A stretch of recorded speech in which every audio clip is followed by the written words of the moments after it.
Hola, hoy es 13 de febrero del 2013. Mi nombre es Miguel José Escobar Jiménez. Soy abogado penalista y criminólogo de la Universidad Santiago de Cali. Me encuentro aquí en Cali, Colombia. Bien, voy a referirme a un punto importantísimo en relación con la Ley 1098 del 2006, que es el Código de Infancia y Adolescencia. Vamos a tocar ya varios aspectos aquí, los cuales tienen que ver con las acciones que se imponen por los jueces en la jurisdicción de menores. Voy a profundizar un tema que realmente ocupa la atención en la problemática social en estos momentos. Si realmente el Código de Infancia y Adolescencia cumple con los parámetros y si está acoplado con los tratados internacionales, el Código de Infancia y Adolescencia se fundamenta y tiene una concordancia con las normas de Beijing, que son los que regulan pues el tema de los procesos que se le siguen a los menores, a los jóvenes delincuentes. Pero también vamos a mirar otros aspectos importantes desde el punto de vista de la criminología como ciencia que estudia al delincuente, los fenómenos sociales, los fenómenos personales y aquellas situaciones que inciden como factores importantes en esta problemática que hoy ocupa la atención. Si bien es cierto, existe un proyecto de reforma de la Ley 1098 del 2006, sin entrar en consideraciones de tipo jurídicos en cuanto a ello y las razones de política criminal que se estén adelantando, lo que sí quiero dejar claro desde ahora es que realmente la política criminal de este Estado, del Estado colombiano, tanto en relación con el juzgamiento de las personas adultas, la actual ley 10906 del 2004, que es el Código de Procedimiento Penal, el cual ha presentado varias reformas, y lo dije aquí en otra exposición en relación con leyes que han modificado, tratando desde un punto de vista de política criminal que no se ajusta realmente a la situación, porque no da una salida a esta problemática y el hacinamiento en las cárceles cada día es mayor. Lo mismo se quiere hacer en relación con los menores, con la ley 1098 del 2006, y se equivocan aquellos que piensan que por razones de política criminal, solamente aumentando las sanciones ya para los menores, entonces se daría pues una solución que no está ajustada a una realidad social por la cual estamos atravesando. Es usual, cojo la prensa, por ejemplo el diario Occidente de hoy aquí en Cali, de fecha 13 de febrero, y lo primero que se dice es: alerta por armas en buses del Mío. La captura de un menor de edad que portaba un revólver en un bus del Mío encendió las alarmas de las autoridades. Por acá tengo el ADN, también de diario que circula en Cali con fecha de hoy, y se lee en sus páginas interiores la siguiente noticia: Tuluá, apresan a jóvenes acusados. Dice: un juez penal municipal ordenó el internamiento preventivo de 4 jóvenes acusados de asesinar a un niño de 13 años el pasado 3 de febrero. Los 4 detenidos entre 16 y 17 años de edad están señalados de conformar una banda llamada Siete Canchas. Y así todos los días se presentan situaciones de estas. Personalmente yo estoy trabajando como defensor público en el programa de responsabilidad penal para adolescentes. Recientemente hago parte de este programa, pero en el ocurrido que va en el trimestre del año pasado y ahora en este año 2015, la situación que me ha tocado observar con la casuística que a diario se presentan con estos jóvenes, pues la estadística que se maneja o que personalmente estoy atendiendo son delitos de homicidio agravados, hurto calificado de agravado, el porte de armas de fuego, el porte de estupefacientes, el secuestro, la extorsión, delitos contra la libertad sexual, en fin. Esa es una estadística que a diario los que atendemos en el edificio de adolescencia de menores se están presentando por lo menos aquí en la ciudad de Cali. Bien, cuando se impone una sanción por un juez dentro de esta jurisdicción, la ley 1098 es muy precisa en señalar unos parámetros que se deben de tener en cuenta. El artículo 179 señala que los criterios para la definición de las sanciones, según esta ley 1098 del 2006, se debe tener en cuenta lo siguiente. Dice, primero, la naturaleza y la gravedad de los hechos, la proporcionalidad e idoneidad de la sanción atendida a la circunstancia y gravedad de los hechos, las circunstancias y necesidades del adolescente y las necesidades de la sociedad. Se tendrá en cuenta la edad del adolescente, la aceptación de los cargos, el incumplimiento de los compromisos adquiridos por el juez y el incumplimiento de las sanciones. Bajo esos parámetros, entonces, los jueces imponen la sanción. Y se debe tener presente también, pues, la legislación internacional, que en estos casos, particularmente las reglas mínimas de las Naciones Unidas para la Administración de la Justicia de Menores, que son conocidas como las reglas de Beijing. Estas son adoptadas por la Asamblea General en su resolución 4033 del 28 de noviembre de 1985. Dice en su punto quinto, objetivos de la justicia de menores. El sistema de justicia de menores hará hincapié en el bienestar de estos y garantizará que cualquier respuesta a los menores delincuentes será en todo momento proporcionada a las circunstancias del delincuente y del delito.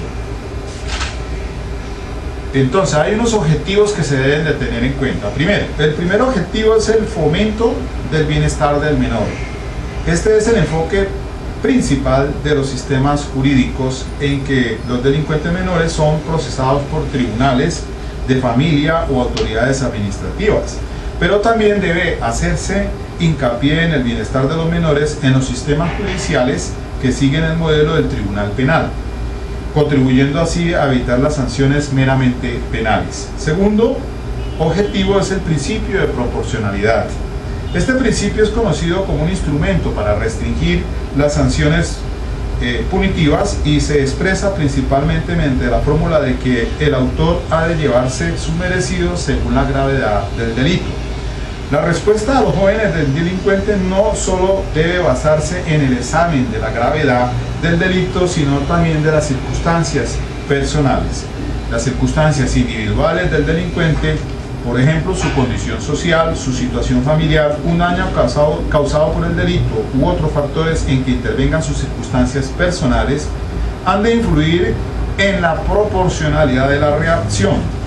Por ejemplo, teniendo en cuenta los esfuerzos del delincuente para indemnizar a la víctima o de buena disposición para comenzar una vida sana y útil. Esas respuestas pueden sobrepasar lo necesario y por consiguiente infringir los derechos fundamentales del joven, como ha ocurrido en algunos sistemas de justicia de menores.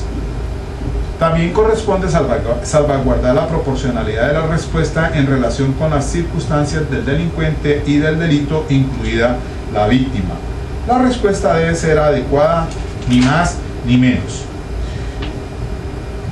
Así entonces encontramos en las reglas de Beijing unos parámetros los cuales son de estricto seguimiento por parte de los jueces sancionadores en esta jurisdicción de menores. Así también existe en punto 17 que señala los principios rectores de la sentencia y la resolución. Se dice así, por ejemplo, que la decisión de la autoridad competente se ajustará a los siguientes principios. La respuesta que se dé al delito será siempre proporcionada, no solo a las circunstancias y gravedad del delito, sino también a las circunstancias y necesidades del menor, así como a las necesidades de la sociedad. Segundo, las restricciones a la libertad personal del menor se imponen solo tras cuidadoso estudio y se reducirán al mínimo posible. Solo se impondrá la privación de libertad personal en el caso en que el menor sea condenado por un acto grave en el que concurran violencia contra otra persona o por la reincidencia en cometer delitos graves, y siempre que no haya otra respuesta adecuada. Podrán suspender la autoridad competente el proceso en cualquier momento. Entonces también hay que mirar que hay unos mecanismos de medidas sustitutorias de la reclusión en establecimientos penitenciarios, teniendo presente el imperativo de responder las necesidades concretas de los jóvenes. Es decir, la última ratio es la de imponer una sanción a un menor delincuente.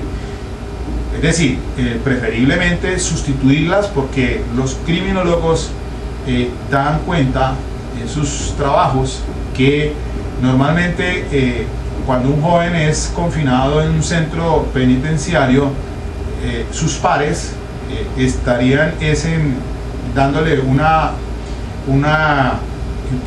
cuestión de mal ejemplo. Es decir, el mismo centro penitenciario es un caldo de cultivo, como lo son las cárceles para los adultos, en que en lugar de rehabilitación para los adultos, en este caso para los menores, lo que incide es en su personalidad. Entonces, esas medidas sustitutorias deberían de tenerse en cuenta por parte de la autoridad competente.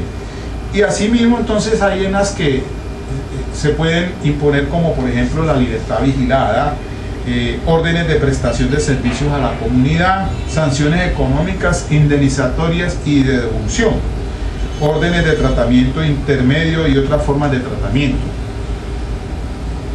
Si bien es cierto, la ley 1098 establece unas medidas sustitutorias, usualmente se impone por parte de los jueces. Puede ser la que señala en los artículos 182 de la ley 1098 habla de la amonestación, el 183 de reglas de conducta, el 185 de libertad vigilada y el 186 de medio semicerrado. El 187 de la ley 1098 habla pues ya desde la privación de la libertad.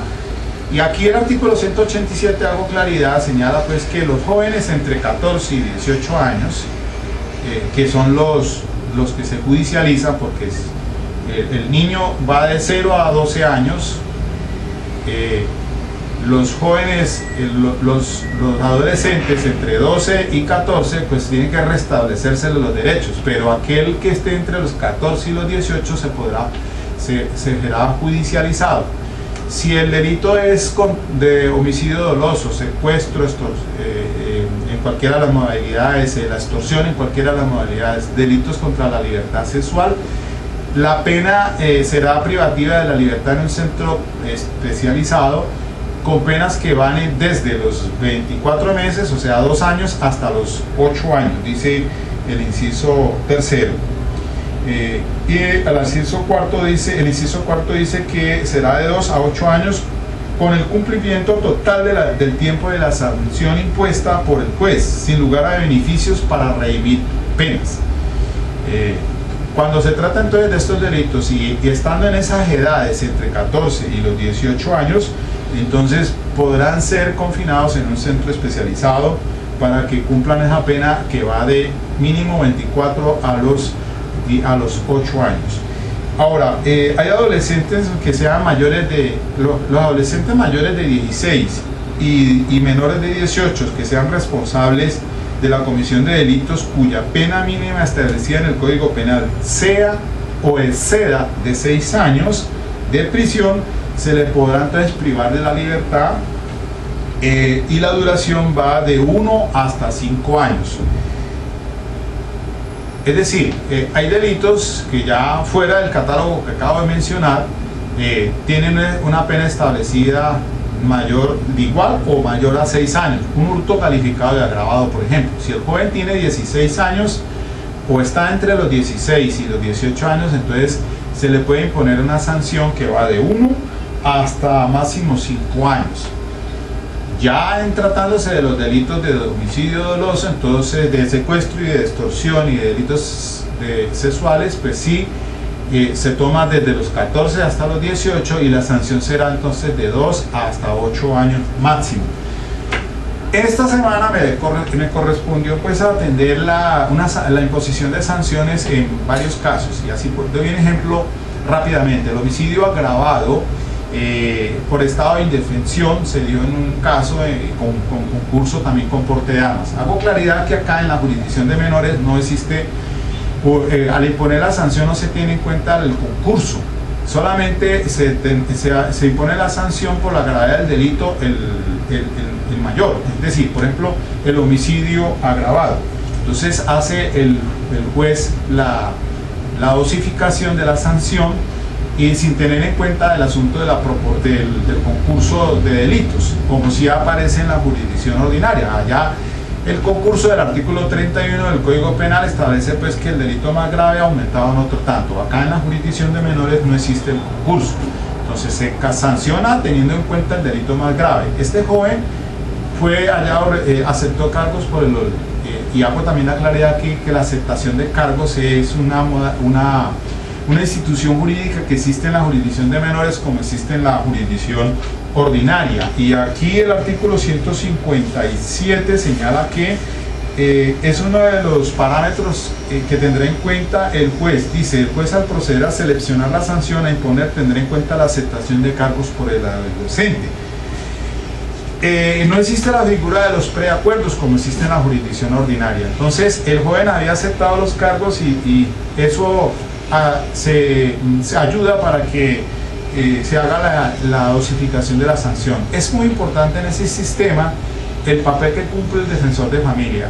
Esa ficha técnica que tiene que obligatoriamente acudir a esa audiencia, en todas las audiencias está asistido siempre por el funcionario del Instituto Colombiano de Bienestar Familiar.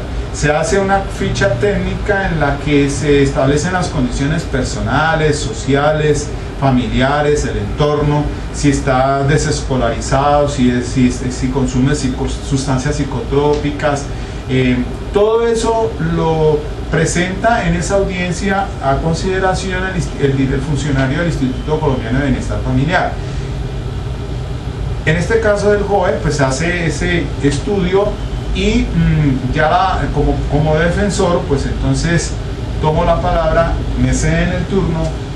El fiscal antes ha pedido, si asiste, porque a veces los fiscales no asisten a esa audiencia de imposición de sanción, el fiscal toma la palabra, dice que efectivamente de acuerdo a la gravedad del delito y algunos otros aspectos de dosificación punitiva, entonces dice solicito tanto de sanción. En este caso del homicidio, pues se dijo por el fiscal que se impusiera 5 años, o sea 60 meses de internamiento en un centro especializado, pero resulta de que la defensa en este caso solicitó pues que se parta desde los 24 meses, que es el mínimo, teniendo en consideración el informe que rindió el funcionario de defensor de familia. ¿Por qué es tan importante? Porque allí se establece la condición familiar del joven. Entonces, si la finalidad es la de restablecer sus derechos y hay algo muy importante aquí que está establecido en el artículo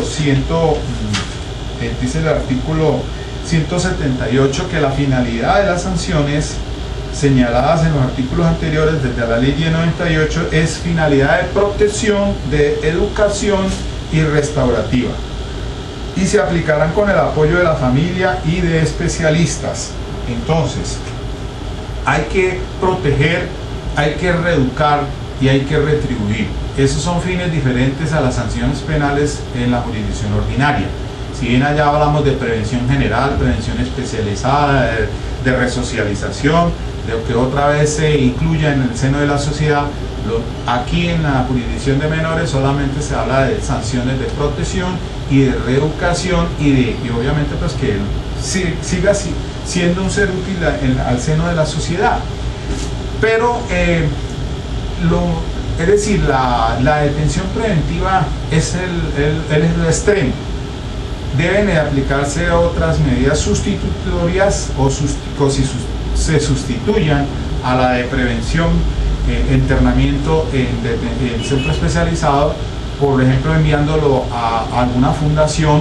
Usualmente se envía a crecer con la asistencia programada de que el joven asista una vez por semana a esa fundación y allá siga por un determinado tiempo. Ese es el establecimiento semicerrado o una libertad vigilada. Además le pueden imponer reglas de conducta con el fin de que entonces reciba toda la asistencia psicosocial para que el joven entonces siga siendo útil a la sociedad. Finalmente en este caso pues se impuso una sanción de 36 meses. Y así puedo explicarles a ustedes varios casos en los que por homicidio agravado, tentado, igualmente por el porte de armas, se imponen desde los mínimos los 24 meses. Usualmente ese funcionario, dada la gravedad del hecho, pues puede ubicarle a los 36 meses. Excepcionalmente pues puede llegar hasta un poco más. Pero entonces se tiene en consideración, como les reitero, el informe técnico que representa el funcionario del Instituto Colombiano de Bienestar Familiar. El código está perfectamente establecido. Para mí no necesita ninguna reforma. Los funcionarios encargados de aplicar las sanciones y el sistema que se sigue en esta jurisdicción, para mí está cumpliendo con esos parámetros, sobre todo los de tipo internacional y las reglas de Beijing. Pero el problema es otro. El punto que hago desde este observatorio es ya con un pensamiento de criminología, porque el problema radica en otra parte, no tanto razones de política criminal para modificar códigos, imponer más sanciones y llenar los centros especializados de menores como están hasta estos momentos al tope. Es usual entrar al edificio y encontrar un corredor abultado de personas hacinados en los corredores, como pasa con las cárceles de adultos. Hago aquí un punto y traigo a personas que son autorizadas en este tema. ¿Por qué aparece aquí? Antes de entrar a referirme a este criminólogo caleño, el profesor doctor criminólogo Luis Fernando Hoyos tiene 2 obras, o por lo menos tengo en mis manos 2 obras importantes. Una que se titula ¿Quién está detrás del delito? Criminología. Y esta otra obra, Vida conyugal, vida familiar, también del mismo autor, profesor hasta no sé qué época de la Universidad de Santiago de Cali. Y ahora me voy a referir a ello porque es que la problemática es en otro punto. Está en el problema está para abordarlo desde la familia, desde la sociedad y otras situaciones allí que es importante resaltar. Antes de entrar a ello y referirme al psicólogo Abraham Maslow, que es el padre de la psicología humanista o de la psicología transpersonal, y también por aquella época otro psicólogo estadounidense también, John Watson, que es el padre del conductismo. Así muy brevemente me refiero a John Watson, que es el padre del conductismo, porque él tuvo una frase que como los psicólogos es muy referida. ¿Qué decía John Watson, decía: dame una docena de niños sanos, bien formados, para que los eduque, y yo me comprometo a elegir uno de ellos al azar y adiestrarlo para que se convierta en un especialista de cualquier tipo que yo pueda escoger: médico, abogado, artista, hombre de negocios e incluso mendigo o ladrón, prescindiendo de su talento, inclinaciones, tendencias, actitudes, vocaciones y raza de sus antepasados. De él hay un experimento que es muy conocido, el del pequeño Albert, y ustedes lo encuentran por internet, y es aquel joven que le colocaban un estímulo, un ruido, y cada vez que veía en este caso le colocaban un ratón, y él sentía miedo, y así entonces lo acondicionaron de que cada vez que sonaba el estímulo, entonces él reaccionaba con miedo a ese objeto que veía. Ya después veía otro, un objeto o un animal, y cada vez que le sonaba el estímulo, entonces le sonaba el campanazo, entonces él sentía el miedo. Dado de que ese niño lo cogieron desde los 9 meses hasta los 11 meses, para ese experimento, pues, obviamente que eso en su momento generó toda clase de críticas en relación con el experimento que se hizo con el joven, pero este es el padre del conductismo, y hoy por hoy es una de las ciencias de la psicología que ocupa una trascendental importancia, al igual que la de Abraham Maslow, que es el padre de la psicología humanista, y también de Freud, de Sigmund Freud, del psicoanálisis. Pero bueno, antes de eso, miremos aquí. Ayer se conmemoró el Día Internacional contra el Reclutamiento Forzado de Niños. Esto lo dice aquí el diario Occidente de hoy, y lo voy a citar porque para mí es importante lo siguiente que se dice aquí. Ayer se conmemoró el Día Internacional contra el Reclutamiento Forzado de Niños, un fenómeno que ha golpeado con fuerza a Colombia, pues la incorporación de menores de edad no es una práctica exclusiva de los grupos armados al margen de la ley, sino que todas las modalidades delictivas que se dan en el país utilizan infantes, adolescentes y jóvenes para sus fines ilícitos. Las FARC, que anunciaron que en adelante no vincularán a menores de 17 años a sus filas, lideran las cifras de este flagelo. Según datos oficiales, esta agrupación ilegal ha reclutado por la fuerza a cerca del 66% de los menores de edad vinculados al conflicto. Dentro del capítulo de reparación de las víctimas debería haber un punto especial sobre los niños que fueron arrancados de sus hogares por los frentes guerrilleros para ser utilizados como carne de cañón. Ayer, cuando se refirieron al tema desde Cuba, los voceros de la FARC no tuvieron ni un mínimo gesto de arrepentimiento por tantas vidas truncadas. Pero además de las guerrillas que lo han hecho por años en las zonas rurales, las demás organizaciones criminales también reclutan menores. Las pandillas, el narcotráfico, las bandas criminales, la delincuencia común, la prostitución y las redes de mendicidad. Los niños, adolescentes y jóvenes que son reclutados en las zonas más deprimidas de los centros urbanos son víctimas de los delincuentes, pero también del Estado, que, con el abandono y la falta de oportunidades, los sirve en bandeja para quienes los arrastran hacia el camino del delito.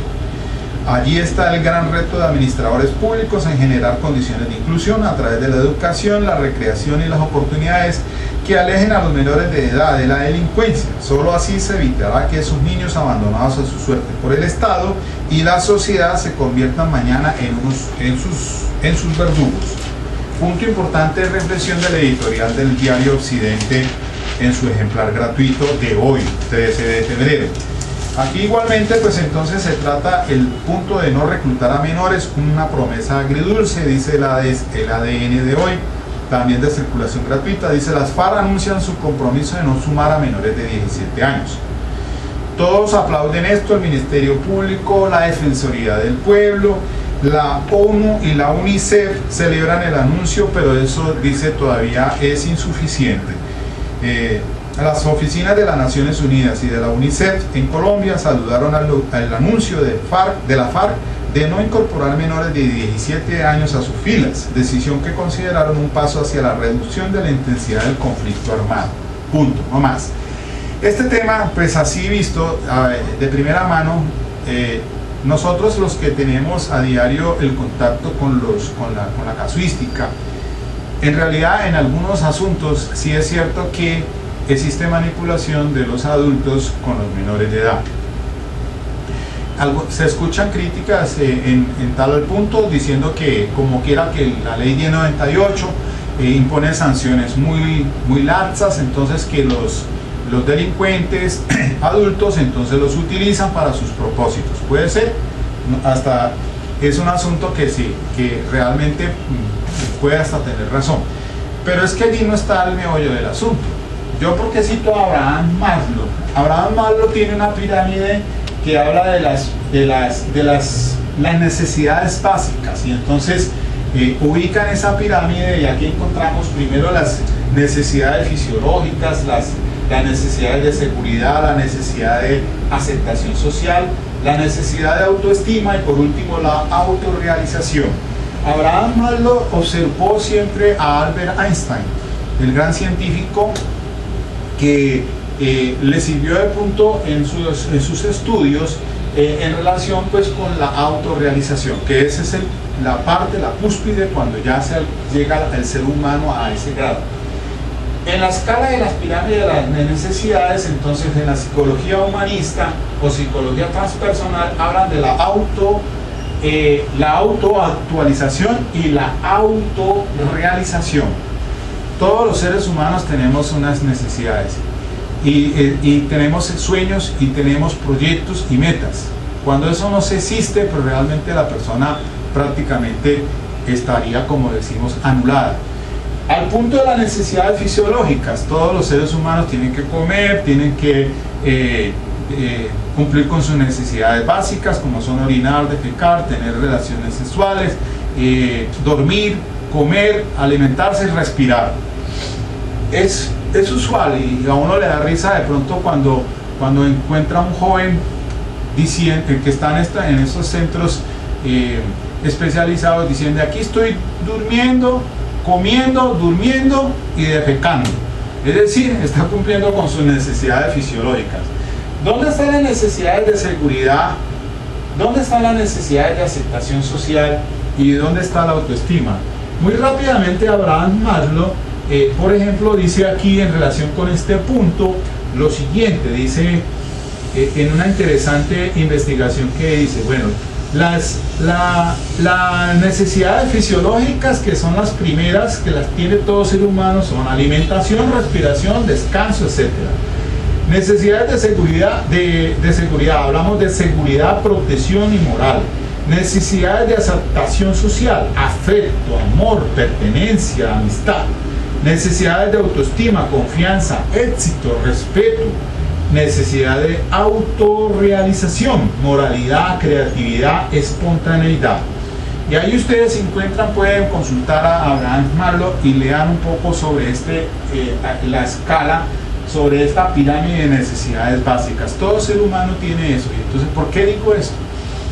Porque conversaba con el psiquiatra, quien es el doctor Infante,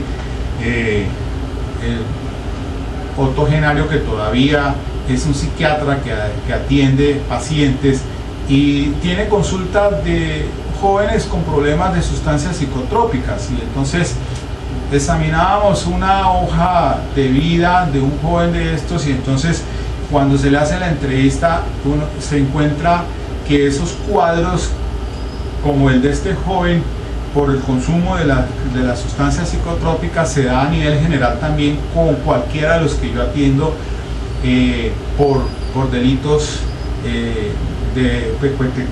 delitos de cualquier clase. Entonces encontramos que cuando se hace el estudio del funcionario del Instituto Colombiano de Bienestar Familiar, se aborda el tema de su familia y encuentra que son relaciones monoparentales, es decir, que solamente está la madre presente, el padre está ausente. Ahí sí hay una descomposición de familia. Y ahora vamos a citar aquí a Luis Fernando Hoyos, que este criminólogo tan importante en esta obra, que dice quién está detrás del delito, porque ahí especifica muy bien asuntos que son de interés para esta conferencia que estamos haciendo. Los jóvenes entonces son monoparentales, es decir, la madre es la única que ve por ellos porque el padre los abandonó. Es decir, ya encontramos allí un gran problema de la estructura de la familia, en la composición de la familia. Si no hay una figura paterna, un patrón que seguir, de valores, entonces ya empieza a resquebrajarse ese joven. Si además de eso le sumamos su entorno social, porque a veces le pregunto yo al joven, bueno, ¿y dónde está tu mamá? Dice, no, ella está detenida porque está por ley 30, es decir, por estupefacientes. ¿Y usted tiene algún hermano mayor o algo así? Pues también está detenido por otro delito. ¿Y usted dónde vive? No, es que yo vivo en el barrio Sucre. Problema tan grande que existe entonces, su entorno social. Y así vemos en Cali gran marginalidad donde hay pares negativos, como llaman los mismos funcionarios del bienestar de familia. Es decir, el joven sale a la calle y entonces se encuentra con sus pares negativos, aquellos que consumen sustancias psicotrópicas, aquellos que hacen parte ya de organizaciones de bandas criminales, y esos pues van a influir en ese joven, llevándolo pues cuando tienen una deficiencia de valores. Y eso no se da solamente en los estratos 1, 2 y 3, sino también los encontramos en el nivel 4 y 5. Porque si bien es cierto, en estos estratos altos existe también una relación de familia en la que está el papá y la mamá, pero resulta de que están los padres presentes y ausentes. Quiero decir, están presentes los padres porque tiene papá y mamá, pero están ausentes. En los colegios suele pasar esa situación en la que se cita al padre y el padre no está por ningún lado, no tiene tiempo, no hay que se ocupe la empleada del servicio de eso, etcétera, etcétera. Es decir, los valores también están allí afectados ostensiblemente en cuanto al núcleo familiar. Se dice, y mi trabajo de tesis de grado de abogado fue hacer un estudio sobre la familia. La familia es la base de la sociedad. La familia es el núcleo principal de toda sociedad, y allí hay un problema gravísimo en relación con esa estructura familiar, la composición de esa estructura familiar, donde realmente entonces hay un resquebrajamiento, y eso está influyendo enormemente en el patrón de conducta de los jóvenes que tienen ya entonces una distorsión frente a esos valores, y se inclinan entonces en conductas que llamamos nosotros desviadas. Muy rápidamente entonces voy a tomar el tema de Luis Fernando Hoyos. Aquí Luis Fernando Hoyos tiene el tema del comportamiento juvenil delincuente y un conflicto psicológico. Entonces dice aquí, refiriéndose al tema que nos ocupa la atención, dice la sociocultura religiosa, la ausencia de capacitación e instrucción. Aquí voy a leer esto: los sistemas de instrucción, escolaridad y universidad hay que mandarlos a recoger. Al ser humano primero hay que capacitarlo para dar respuesta a su vida individual y social. Esto es capacitarlo para dar respuesta a su existencia en todas las áreas y primordialmente a su realización personal. Sigo diciendo que los grandes privilegiados del final del siglo son los hijos de los campesinos y de los obreros en los países subdesarrollados, a quienes les preparan a vivir y dar una respuesta a una lucha de supervivencia prematura, enseñándoles a trabajar, a dormir en el suelo o en la cama, a afrontar la vida como venga y a responder ante las inclemencias de la naturaleza. ¿Qué diferencia tan grande con quienes han sacrificado 17 años para obtener un bachillerato y sus padres han hecho un esfuerzo económico tan grande para que al final de esos 17 años su hijo no sea capaz de consultar un directorio telefónico, supervivir por sí mismo y a la postre no poder seguir una carrera universitaria, ya sea por deficiencias en su aprendizaje o por imposibilidades económicas? Y esto es lo que yo llamo la bomba de tiempo más peligrosa del mundo contemporáneo. La frustración del hombre y la incompetencia a lo cual están sometiendo. La vida universitaria no está formando hombres de ciencia y de carácter, sino de aplauso y de apariencia. La frustración intelectual del universitario al no encontrar la respuesta científica a sus inquietudes intelectuales y la incompetencia académica de profesores que hace más de 20 años sigue enseñando lo mismo, está generando la desmotivación a la investigación y a la mediocridad profesional.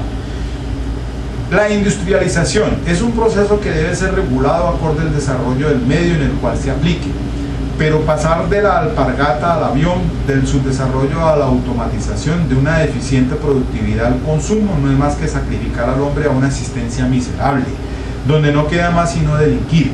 Creo que las causales primordiales que pueden conducir a un ser humano a la delincuencia y criminalidad y a sus causales son muchísimas.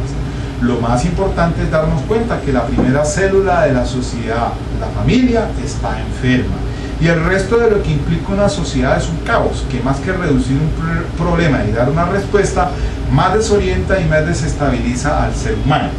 Sigue por acá también diciendo el criminólogo, cuando aborda el tema de la consolidación de la delincuencia juvenil en grupo. Y esto sí que es importante. El ser humano es naturalmente sociable y la integración a grupos es connatural a su existencia. Se nace en una sociedad marital, se crece en una sociedad de vecindad, se participa de una vida de juego y deporte en sociedad, se adquiere un prestigio o un rechazo a la sociedad, se integra a una vida laboral y profesional en sociedad. La integración de un grupo de jóvenes es en su hábitat, en su medio escolar deportivo, hace que haya una compenetración de simpatía e identificación entre sus miembros y que ellos les haga solidarios. La pandilla juvenil en un 90% es de localidad, quiere decir de reconocimiento en ubicación, lugar y sus actitudes. Comportamientos y reacciones están íntimamente ligadas al medio en el cual se han incorporado, como igual y fundamentalmente a la asunción de normas establecidas por su medio familiar, o sea, la estructuración del subconsciente. Dentro de un ambiente tan heterogéneo por la diversidad de costumbres y de hábitos, encontraremos en nuestros jóvenes tres tipos de posiciones ante sus manifestaciones y comportamientos diarios: lasitud, tradición y ambivalencia. En otros en que no hay una conducta definida, sino más bien actitudes convenientes, hace que estén a la merced del momento y del instante. El medio psicosocial que le rodea es igualmente heterogéneo y la aceptación o rechazo va a depender más de las edades que de los principios y valores. La persona adulta es censurante, la persona joven tolerante y los púberes y adolescentes, al igual que los niños, son observadores, oscilando su comportamiento entre la imitación o la imparcialidad. Esto lo resalto aquí, este punto. La iniciación de estos grupos se va operando por solidaridad entre los jóvenes de acuerdo a las vivencias realizadas dentro del medio familiar, caracterizadas por frustraciones, desobediencias, castigos, mal genios de padres e hijos y distanciamientos que obligan al puber y al adolescente a abordar la calle y a su grupo de compañeros para disminuir sus tensiones, volviéndose más una fuga de tipo familiar y posteriormente escolar cuando iguales o semejantes tensiones se presentan en el medio académico. A un joven que tuve la oportunidad de entrevistarlo me causó y me llamó la atención lo siguiente, porque decía, el joven estaba desescolarizado, solamente es monoparental, es decir, la madre es la que está a cargo de él, pero ella tiene que irse a trabajar. El muchachito se queda solo en la casa, de pronto acompañado con una abuela. Normalmente las abuelas no son buenas madres en el cuidado, en buen sentido de la palabra, en el entendido de que son más tolerantes que las mismas madres. Una abuela no castiga, a diferencia de la madre, que sí tiene que aplicar esos valores. Entonces este joven pues decía, no, es que en mi casa me aburre, todos son muchachitos hermanos míos llorando, pues yo salgo de la casa y me voy para la calle. El joven se hace allá con sus pares negativos, inmediatamente entonces se aborda en el campo de la delincuencia. ¿Qué hace? Pues mal tiempo o mala ocupación del tiempo, un muchacho que está desescolarizado, un muchacho que no tiene proyecto de vida, un muchacho donde hay frustraciones de todo tipo, pues ese muchacho normalmente va a ser un delincuente juvenil y mañana va a ser el delincuente, es el delincuente del mañana. Aquí nomás también estaba viendo que en esta prensa del ADN dice: alerta por niños sin control en internet. Padres que no están pendientes, que no están conectados. El joven, cuando entra al computador, a estas redes sociales, van a las páginas de pornografía. El otro día atendí un caso de una madre que decía: vengo a poner una denuncia en averiguación porque es que a mi hija la están abordando unas personas para inducirla a la prostitución.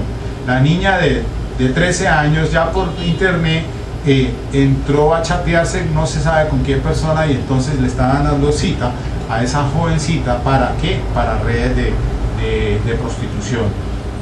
Lo peligroso que son los medios de internet si no están siendo supervisados por los padres. Es decir, hoy en día pues están bien porque las redes sociales y el internet es una herramienta muy útil si es bien utilizada, pero igualmente es un peligro para el joven que no está siendo controlado por los padres, porque entonces el niño tiene el acceso al internet y se mete a esas páginas de prostitución, se mete a todas esas páginas donde va a ser, puede ser en un momento determinado llevado a que lo utilicen, y entonces termina metido en esas redes de prostitución. El joven es peligrosamente utilizado por personas delincuentes que se valen de esta situación. Entonces, mire allí que realmente existen pues varios factores, múltiples factores, donde los infantes, donde el niño, más concretamente, porque ahora el código, la ley 1098 dice que el niño va de 0 a 12 años y que el adolescente va de 12 a los 18 años, que el adolescente que se judicializa es el que tiene entre 14 y los 18 años.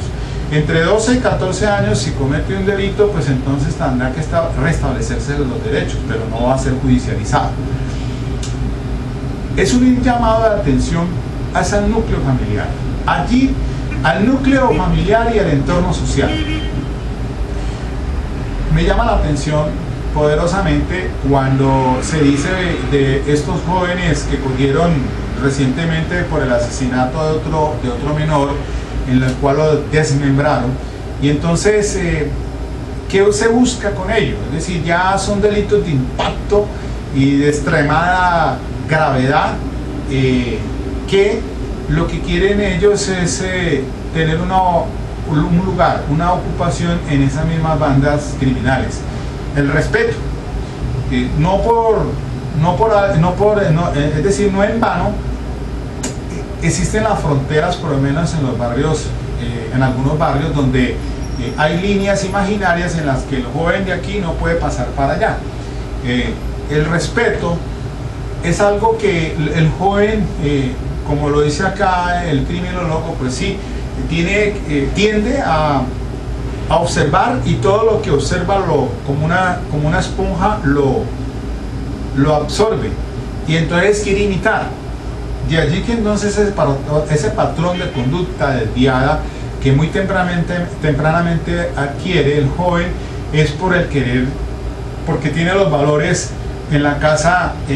No existe un patrón de conducta en la cual se le trabaje al joven sobre los valores. Si es una relación monoparental en la que pues está ausente la autoridad, que es el padre de familia, pues eso va a generar obviamente una descompensación en el joven. Entonces el joven quiere imponerse en el medio de sus pares negativos, y eso pasa como los animales, en la que si existe alguien que es el dominante, entonces el que quiere ejercer el poder, eso también da lugar a que se presente entre los mismos jóvenes. Y recientemente leía yo en este diario del ADN casualmente que a pesar del toque de queda que existe en algunos barrios de Cali para controlar precisamente este asunto de las pandillas y la violencia juvenil, los jóvenes, a pesar de quebrantaban la norma y se hacían aprehender por parte de la policía, que los llevaba a la estación, y al otro día entonces sacaba pecho el joven diciendo: es que yo me burlé de la norma, yo quebranté, me encubrió la policía. Y entonces eso le da el estatus.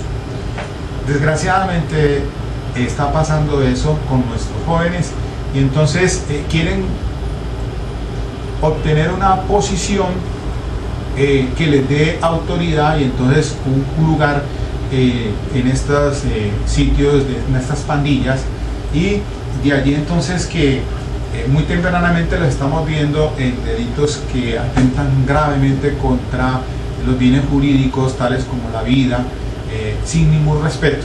Los valores se han ido pues se han ido al piso, y realmente pues eso es algo que nos preocupa, y más ahora con el asunto que se ha hecho noticia, pues desafortunadamente con esas casas que existen en Buenaventura, las mal llamadas casas de pique.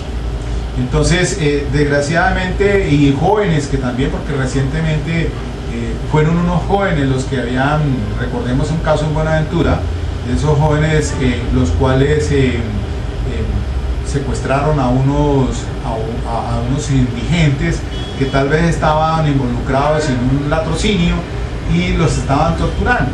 Entonces, ya esos jóvenes están a buen recaudo en un centro especializado, y creo que los trasladaron para acá, 6 de ellos para el Valle del Lira. Eso nos prende las alarmas en relación con qué está pasando realmente en nuestra sociedad. ¿Dónde está el problema? Por eso es que ahora leía lo que me llamaba la atención poderosamente, es lo de el editorial, cuando habla pues que no solamente entonces este asunto de la guerrilla, de reclutar a menores de edad, y que ahora anuncia diciendo pues que solamente no van a reclutar menores de 17 años, como quien dice, entonces siendo menor ya de 17 años, entonces sí van a reclutarlo siendo menor de edad. Llama la atención.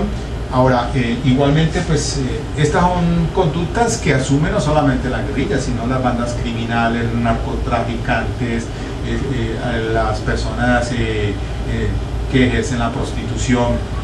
Es decir, ahí hay un caldo de cultivo que están alando a estos jóvenes a hacer parte de eso, pero no es porque, como se diría, puede ser que en estadística digamos, bueno, listo, pues es que como a los menores las sanciones son mínimas, entonces se valgan de ellos. No, ahí sí existe una manipulación, pero el asunto no es ese, ni creamos ese cuento de que es que las sanciones son mínimas, y no podemos caer en ese juego, y la misma sociedad debe entender que no es con imposición de penas drásticas contra los jóvenes. No, me parece a mí equivocado si la misma sociedad, si el mismo Estado, si los mismos legisladores piensan que reformando la ley 1098 de 2006 va a acabar el problema. Están completamente equivocados. Allí no está el problema. El problema está, papá, mamá, está en la familia, está en el entorno social. ¿Qué estamos haciendo nosotros realmente por la educación de nuestros hijos? Si le estamos enseñando valores, porque aquí también igualmente dice Luis Fernando Hoyos al inicio del tema que se trata sobre causales de la psicología de la delincuencia juvenil, y él dice aquí: desarrollo psicosocial del niño y del adolescente. Invito a quienes por primera vez y a quienes ya conocen mis obras a leer o recordar la imagen paterna en la estructuración de la personalidad. Esa es una otra obra que tiene el doctor Luis Fernando Hoyos. También habla de otra obra que es la psicopatología de la vida sexual, y esta sobre la vida conyugal y familiar, que es muy buen libro en relación con un problema pues que aborda aspectos diferentes de criminología en cuanto al problema de la violencia intrafamiliar, de la vida conyugal, etc. Otros factores importantes que también toman interés en este tema. Dice: la familia juega 3 papeles importantes en la formación del ser humano. Primero, como medio segurizante. A través de la vida afectiva, la seguridad no le da sino el amor. La vida económica, política, laboral, profesional solo da una cierta estabilidad. Segundo, como medio socializante, es quien coloca al niño en el mundo y en la vida social, haciendo que se integre y participe. Tercero, instaura las normas sociales y morales que van a hacer que el niño, con fundamento en principios y valores, pueda responder a una sociedad. Por eso es que yo citaba ahora a John Watson, y dije que este psicólogo estadounidense, padre del conductismo, sacó una famosa frase diciendo sobre técnicas de modificación de conducta, diciendo que le diera unos niños y él podría, se encargaba de formarlos, hacerlos de ellos médicos, abogados y también mendigos o delincuentes. por algo lo iría. En ese punto llama pues a la reflexión. Y entonces, si la familia es el principal núcleo de la sociedad, es allí donde tenemos que abordar. Desde allí es que empecemos a trabajar. Al Instituto Colombiano de Estado Familiar, pues que es una institución del gobierno como tal, que debe ocuparse en estos asuntos. Las mismas organizaciones no gubernamentales también que ocupan un papel importante en esto. Es decir, la misma sociedad, un llamado a la iglesia, un llamado al mismo Estado, la personería, defensoría, todos los que tienen que ver con los derechos humanos, para hacer ese llamamiento a que nos ocupemos del niño. Los primeros 5 años del niño son trascendentales, y lo decía Sigmund Freud. Esos son los primeros 5 años en la formación del niño, tienen incidencia para posteriormente, lo mismo que la infancia y su adolescencia. Ya el joven formado, pues ya a los 18 años, pues es ya otros valores los que tiene, pero ya tiene esas bases y esa cimentación. Por eso entonces es importante que cuando hacemos este tipo de entrevistas con los jóvenes, lo primero que se observa es: no tengo amor. En mi familia más tienen amor con el perrito de la casa que con el hijo. Se ocupa más de la atención del perro y del gato. Obviamente que no tengo nada pues contra los animales, muy bellos y todo, pero están los hijos, los seres humanos. Y si no hay una afectación de amor con ese hijo, si no hay un encauzamiento de unos valores y principios que debe seguir, los cuales lo moldeen y le den una formación, pues hará que ese árbol sea, como dice el dicho, árbol torcido jamás se va a enderezar. Eso sí es cierto. Entonces, si los valores no nos encargamos de crear esos valores en la familia primero, y después en el colegio y en las mismas universidades, ya que es la última fase, vamos a tener entonces estos fenómenos a diario. Claro, lo decía allí en su estudio el criminólogo, mire, donde hay que cambiar y reevaluar todo el sistema educativo. Allí hay algo en que trabajar importantísimo, porque se falla en el sistema de educación. ¿Qué hacemos con esos jóvenes que terminan un bachillerato y no tienen oportunidades? Por lo menos ahora el gobierno 10.000 becas para los estudiantes pilos, pero que no fueran solamente para los estudiantes pilos, como una labor social debería ser para todo el mundo, el acceso a la educación pública. ¿Qué hacemos con los jóvenes parados en una esquina fumando marihuana y con los padres negativos llamándolos para que se vuelvan delincuentes rápidamente? Es decir, allí hay que trabajar en eso. Y el muchacho no tiene entonces oportunidades. El Estado debe voltear la página y decir: allí hay un problema en el que trabajar, en esos sectores marginales. Démosle la oportunidad al joven que pueda capacitarse, así sea a nivel tecnológico, pero démosle herramientas para que sea mañana como se hace con las pandillas. Cuando las pandillas entregan las armas y dicen: bueno, ¿qué vamos a hacer ahora? ¿Qué va a ser útil? Pues es darle las herramientas. Uno les enseña a pescar, no les da el pescado, no les da el pez, porque obviamente eso es facilitar las cosas. Nos tenemos que educar para que sea el joven del mañana, el adulto del mañana, con esos valores ya estructurado, su yo, su inconsciente, su subconsciente, como decía Sigmund Freud, hace que ese joven tenga un perfil que lo haga un mejor hombre del mañana. Bien, hasta aquí dejamos este punto de reflexión. Hasta otra oportunidad. Muchas gracias.